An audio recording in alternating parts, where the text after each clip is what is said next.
예레미야서 마지막 장인 52장 말씀입니다.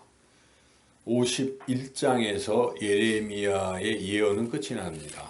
하나님께서 예레미야를 통해서 주신 예언이 예레미야서 1장부터 51장까지 기록되어 있습니다. 그래서 우리가 어제 말씀 마지막 51장 64절 끝부분에 보면은 이렇게 기록되어 있습니다. 예레미야의 말이 이에 끝나니라. 그래서 지금 예언은 다 끝난 것입니다. 그러면 52장은 왜 기록되어 있는가? 그래서 52장은 예레미야서의 부록이라고 말하고 있는데 부록이 왜 첨부되어 있는가? 이것은 예레미야가 기록했다라기보다도 예레미야를 따라다녔던 서기관 바룩이 기록한 것으로 보고 있는데 왜 이 부분이 첨가되었을까? 그 이유는 지금 우리가 읽었듯이 52장은 예루살렘이 멸망되었다 하는 그 역사적 사실을 자세하게 기록한 내용 아니겠습니까?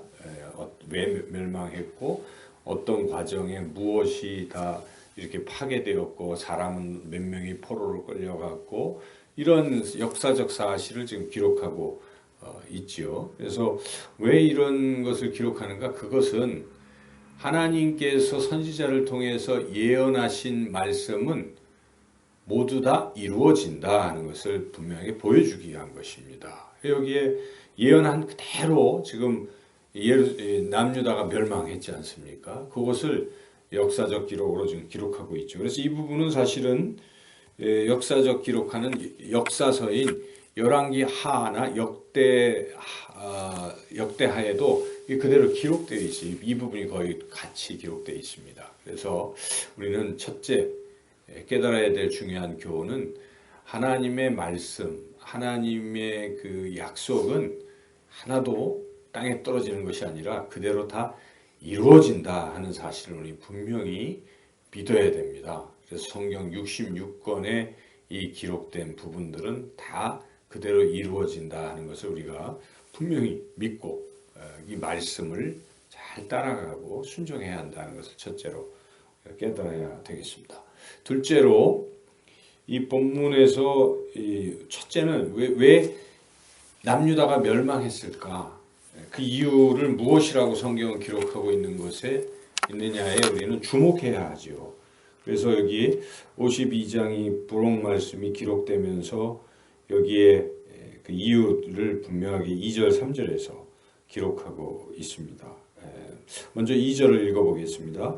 그가 여호야김의 모든 행위를 본받아 여호와 보시기에 악을 행한지라. 이게 멸망의 이유입니다. 지금 그라는 것은 1절에 나온 시드기야 왕이죠. 마지막 왕입니다. 남유다의 마지막 왕 시드기야가 무엇을 했기 때문에 뒤에 일어나는 이런 비극들이 일어났을까? 그 이유는 여기 첫 번째로 기록한 것이 여호야김의 모든 행위를 본받아 악을 계속 행했기 때문이다. 여호야김은 누구냐면 바로 시드기야의 앞선 왕이죠.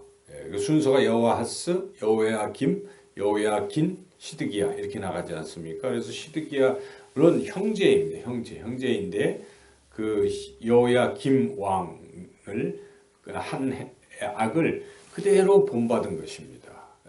그래서 지금 결국은 남유다가 멸망했다라고 기록하고 있습니다. 그래서 우리가 과거로부터 행해졌던 이 악습들이라든지 이런 것들을 끊어야 되는 것이죠. 그런데 그냥 그대로 그것을 고치지도 않고 계속 그 악한 습관 속에 젖어 있다면 준엄한 심판을 받는 것이라는 것을 우리가 알아야 됩니다. 여기에 지금 심판을 받는 사람들은 하나님의 백성들이지 않습니까? 이미 창세기 때 아브라함을 통해서 불렀던 그 이스라엘 백성이 지금 심판을 받는다는 사실을 우리는 분명히 깨달아야 하는 것입니다. 그래서 우리가 하나님께 택한 백성이요 하나님의 자녀는 징계도 안 받고 그냥 항상 아무리 악한 짓을 해도 그대로 구원받는다라는 이게 잘못된 생각일 수가 있습니다. 그래서 우리가 구원받고 하는 것은 하나님의 은혜인데 하나님은 우리가 잘못한 것을 회개하고 고치는 것들을 통해서 구원의 길로 인도하시고 계시다는 것입니다. 그 성화의 과정이라는 게 있지 않습니까? 그것이 생략된 게 아닙니다. 그래서 우리는 신앙인들, 우리 구원받은 크리스찬들은 항상 과거의 악한 습관을 어쨌든지 끊으려는 그런 마음을 가지고 신앙생활을 해야 됩니다. 이거는 뭐 어떻게 할 수가 없는 거야 하고 계속 악한 그 습관, 관습에 젖어서 그냥 늘상 그러고 있다면 안 되는 것입니다. 그럼 하나님의 징계를 받는다는 것을 우리가 철저히 깨달아야 되겠습니다.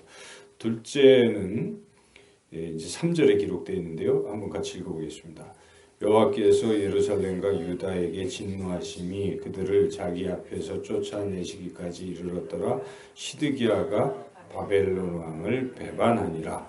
시드기야가 바벨론 왕을 배반했기 때문에 멸망했다는 것입니다. 배반하니까 바벨론의 느부갓네살이 와가지고 이렇게 막 도륙하고 아주 비참하게 성전을 회파하고 이런 일들을 했습니다. 그래서 하나님께서는 징계를 받긴 받되 그 징계를 좀 완화시켜 주시려고 선지자 예레미야를 보내서 1장에서 51장까지 줄기차게 말씀하신 부분이 무엇이냐? 야, 피해를 줄이기 위해서는 바벨론 왕에게 항복하라 하는 얘기였습니다.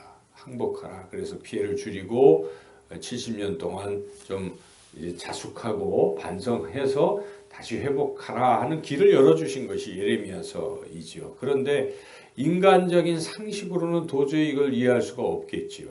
아니 나라가 지금 멸망, 풍전등화의 위기 속에서 나라를 팔아먹다니 항복하다니 있을 수 없다. 우리는 끝까지 항전해야 된다.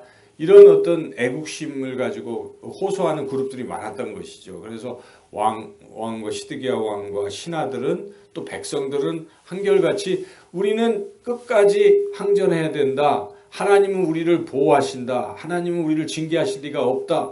우리는 멸망되지 않는다. 이런 헛된 생각을 가지고 그게 다 인간적인 생각인 것이죠. 그러나 하나님께서 예레미야를 통해서 아니다. 너희들이 징계를 받는 것이기 때문에 잘 받아라. 그러기 위해서 항복하라고 계속 말씀하셨는데 이들이 안 들었습니다. 그래서 예레미야를 토굴에 가두고 막 죽이려고 하고 하나님의 말씀에 계속 항거했던 것이죠. 왜 그렇습니까? 영적으로 무디기 때문에 그렇습니다. 인간적 생각을 앞세우기 때문에 이게 안 된다는 것입니다. 우리가 그래서 하나님 말씀을 들을 때 또 묵상할 때는 인간적 생각을 내려놔야 된다는 것입니다. 많은 사람들은 자신의 생각을 가지고 말씀을 보는 거예요. 자기가 이렇게 생각하는 거, 자기가 원하는 것을 해답을 얻으려고 자꾸 성경을 보니까 문제가 되는 것입니다. 그렇게 보면 안 되는 것입니다.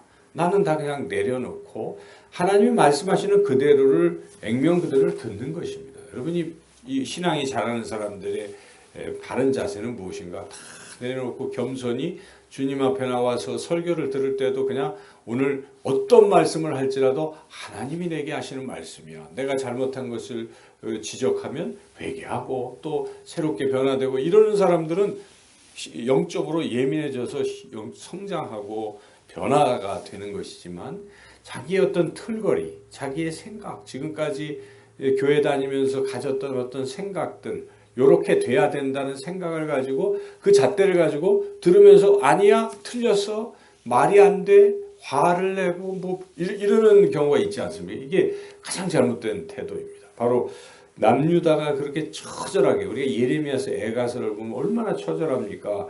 사람이 사람을 잡아먹고 부모가 아기를 삶아먹고 하는 비참한 굶주림 속에서 이런 일들이 있고 멸망하는 그런 이유는 인간적 생각을 자꾸 고집하기 때문에 그렇다. 여기 그래서 시드기야가 바벨론 왕을 배반했기 때문에 이런 도륙이 일어나고 어려움을 당했다는 거. 그래서 우리가 이 52장의 앞부분에서 왜 망했는가는 분명히 알아야 되겠습니다. 그리고 그 뒤의 이야기들은 망한 이야기를 자세하게 기술하고 있죠. 그래서 성전이 회파되고 그리고 사람들이 많이 죽고 그리고 예루살렘 성벽도 다 무너지고 나라는 다 빼앗기고 포로로 끌려가고 그리고 특별히 시드기야에 대해서는 매우 비참한 상황을 기록하고 있습니다.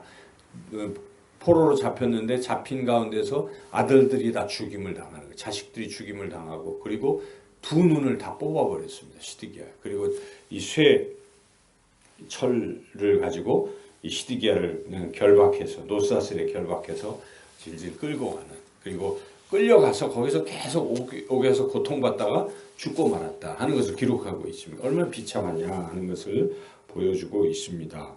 그리고 또 이런 가운데서 우리가 하나님의 은혜를 깨닫게 되는 것인데 하나님께서는 징계를 하시지만 완전히 진멸하지는 않으셨다는 사실입니다. 하나님은 그런 중에서도 예루살렘 성전이 다 불태워지는 가운데서 무엇을 하셨습니까? 거기에 놋기둥과 이 성전의 기물들을 그대로 바벨론으로 옮겨가게 하셨습니다. 그래서 나중에 70년 뒤에 이제 바벨론이 멸망하고 페르시아의 고레스 왕이 정복했을 때 칙령을 발표해서 다 포로로 돌아가라 하면서 그때 뭐 했습니까?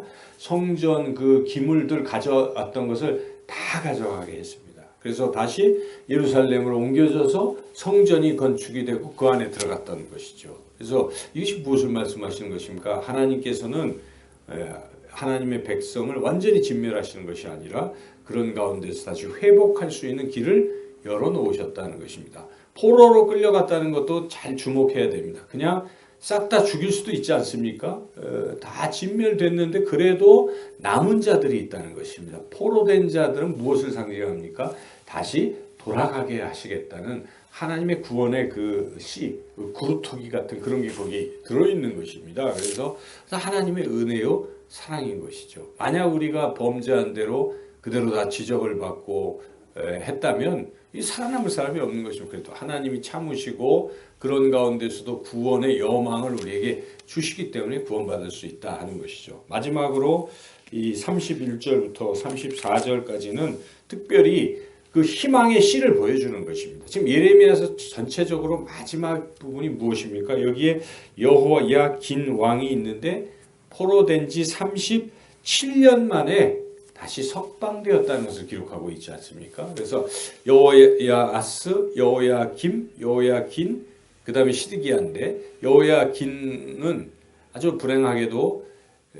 이 3개월 만에 제2 3개월 만에 포로로 끌려간 것입니다. 왕이 되자마자 아주 그랬는데 시드기야 왕은 다 눈이 뽑혀서 결국은 죽었지만은 여호야긴 왕은 어떻게 됐습니까? 37년 후에 그 왕이 바뀌면서 에올므로닥 왕이 바벨론의 왕이 야 그 석방해줘라 그러고 자기와 같이 식사도 하고 같이 지내게 해서 그가 종신토록 34절에 보니까 쓸 것도 받고 죽는 날까지 잘 살았더라 이렇게 기록되어 있지 않습니까? 이 말씀을 왜 여기에 기록했겠습니까? 희망을 보여주는 것입니다. 지금 바벨론 포로로 끌려간 이들에게 이 예레미야서를 읽을 때에 그래도 희망이 있구나 하는 것을 보여주는 것이죠. 그래서 비록 지금 잘못해서 징계를 받았지만 하나님은 완전히 버리시는 것이 아니라 때가 되면 구원하실 것이다. 지금 이때가 총 포로 기간 70년 중에 한 중간쯤 돼 있는 그런 시간이 37년이니까 그런데 70년이 차면 그들이 다시 돌아온다. 그래서 우리가